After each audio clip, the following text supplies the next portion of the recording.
Hi everyone, so I'm Alexa Dodge. I'm a postdoctoral fellow at Dalhousie University in Halifax, where I research restorative and informal responses to digital forms of sexual violence, bullying, and harassment. Today I'll be talking about responses to non-consensual intimate image distribution. So first, let's get on the same page about exactly what we mean by non-consensual intimate image distribution. So non-consensual intimate image distribution is a term used in Canada to describe the act of sharing a nude or sexually explicit image of someone without their consent. This act is often called revenge porn in the media, but researchers try not to use this term because it incorrectly implies that this act is always motivated by revenge and that the victim has done something to deserve their victimization. This act is also sometimes called non-consensual pornography, or is referred to as one form of image-based sexual abuse. For this presentation, I'll be using the term non-consensual intimate image distribution, or non-consensual distribution for short, because this is the language generally used in Canadian law and policy.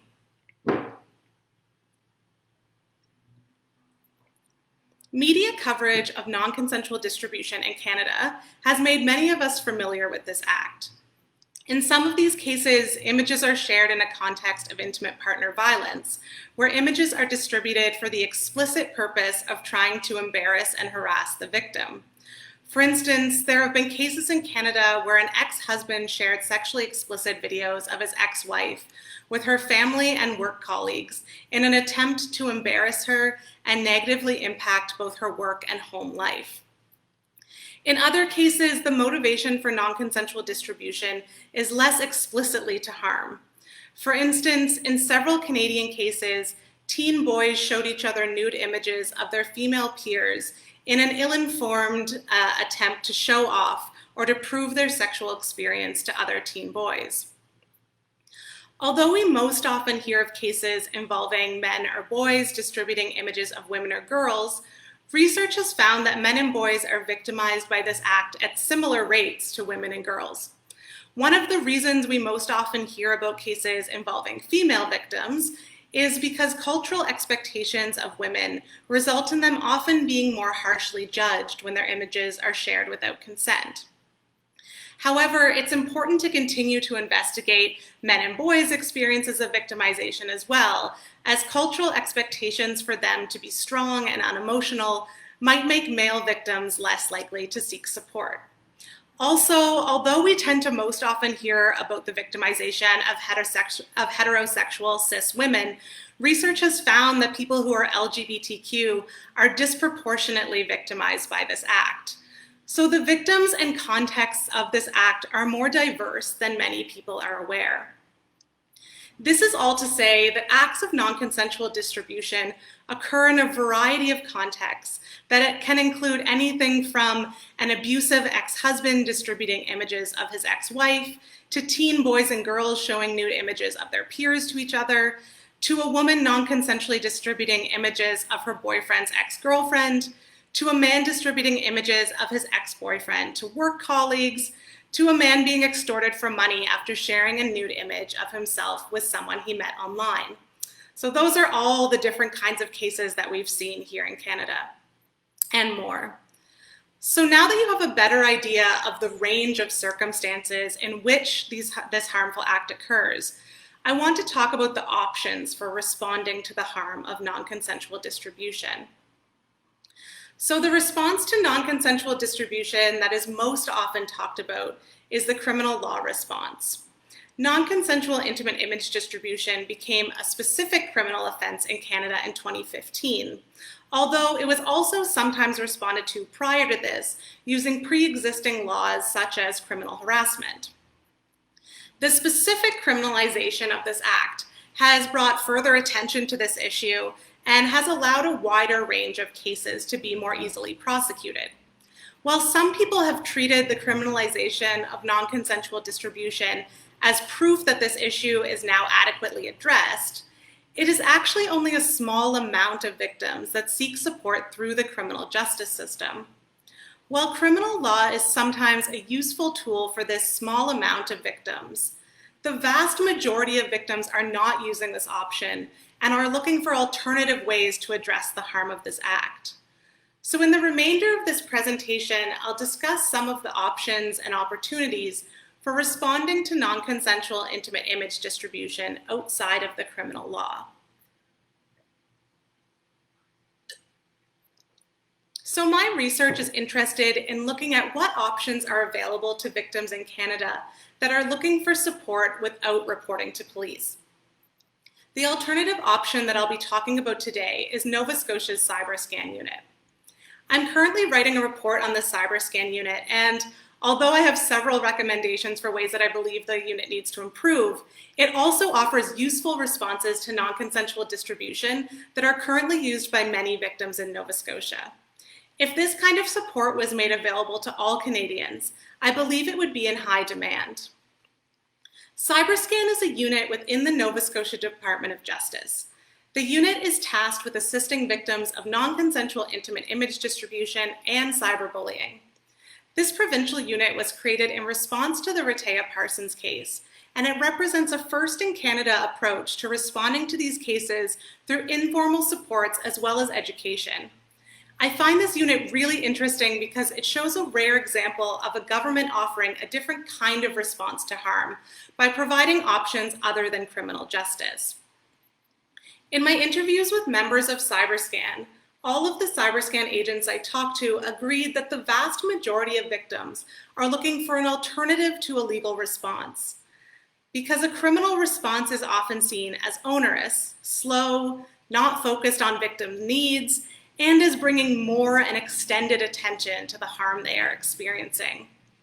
This is also true in different ways for civil law.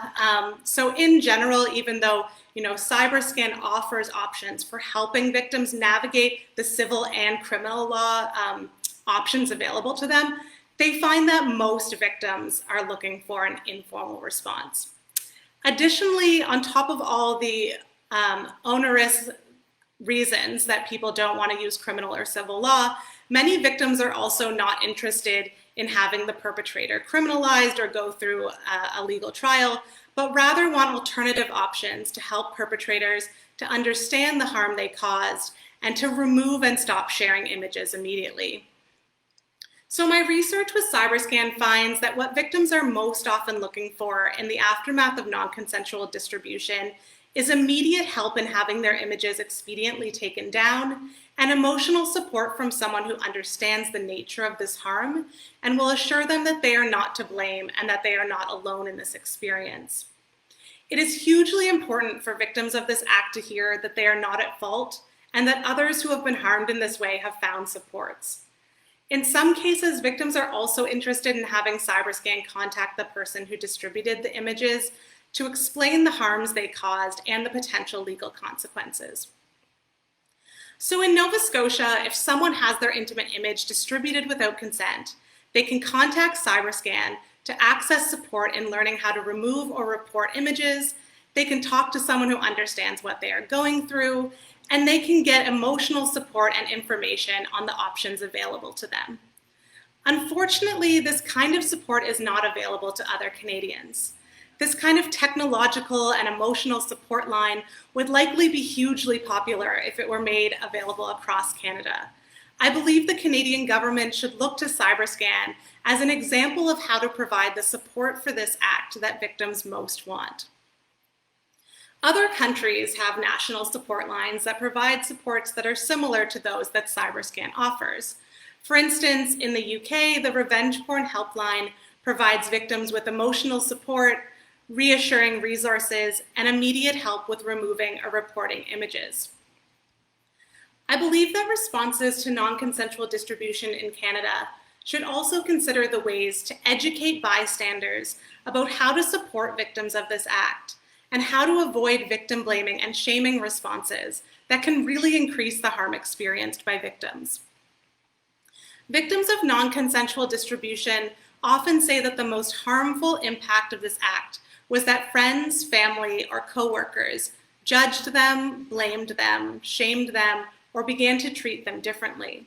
While the initial act of distributing an image without consent violates the victim's privacy, trust, and bodily autonomy, the harms experienced are often escalated if people in the victim's life judge or shame them rather than supporting them. Therefore, it's important for responses to this act to include education for coworkers, schoolmates, friends, and family about the negative impacts of victim blaming and shaming, and the importance of providing non-judgmental supports to those who have their images shared without consent. The CyberScan unit does currently provide community education in response to non-consensual distribution. However, I have several critiques of their current approach. For instance, while the CyberScan unit was created in response to the Rehtaeh Parsons case, a case of non-consensual distribution in which misogyny and victim blaming and shaming from peers were core to the harms experienced, the educational outreach that CyberScan currently provides in schools is mainly about online privacy and doesn't delve into these kinds of issues of sexism, victim blaming and shaming, or consent. Nothing in Rehtaeh's case would have been avoided by her having more awareness of online privacy. Rather, what she needed was to have her peers understand that she had been a victim of sexual violence and was not deserving of victim blaming and shaming. In Rehtaeh's case and many cases like hers, digital technology amplified the harm experienced by allowing an image to be easily captured and widely spread. But at the core of the case were long-standing issues of sexist discrimination, victim blaming and shaming, relational harms, and system failures. Therefore, it is really important that any national strategy to support victims provides educational resources that challenge victim blaming and shaming beliefs, cultivate empathy and respectful relationships, and discuss the importance of consent and the right to bodily autonomy. So I've only been able to cover a few short aspects of this topic, a few of the aspects of this topic in the short time we have here, but I invite anyone with additional questions to contact me. I can be reached by email at alexa.dodge@dal.ca or on Twitter at xadodge. Please contact me if you'd like access to my forthcoming report on the CyberScan unit as well. While I certainly think that the core supports provided by CyberScan offer a model of the kind of support line that should be available to all Canadians, my report on the CyberScan unit also provides many recommendations for the ways the work of this unit could be improved and the ways that I would want to see a national unit function. I would also be happy to share any of my other research on this topic as well. You can find a link to a list of my related research in the comments. And if you're interested in further discussion of educational approaches and ways to talk about non-consensual distribution with young people, you can check out the link in the comments for a video I made with the Sexual Health Center for Cumberland County.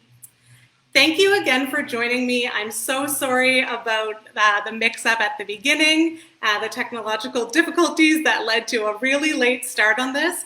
But I'm so sorry about that, and thank you so much for joining me now. And please do not hesitate to reach out for more information on this topic. Thank you so much.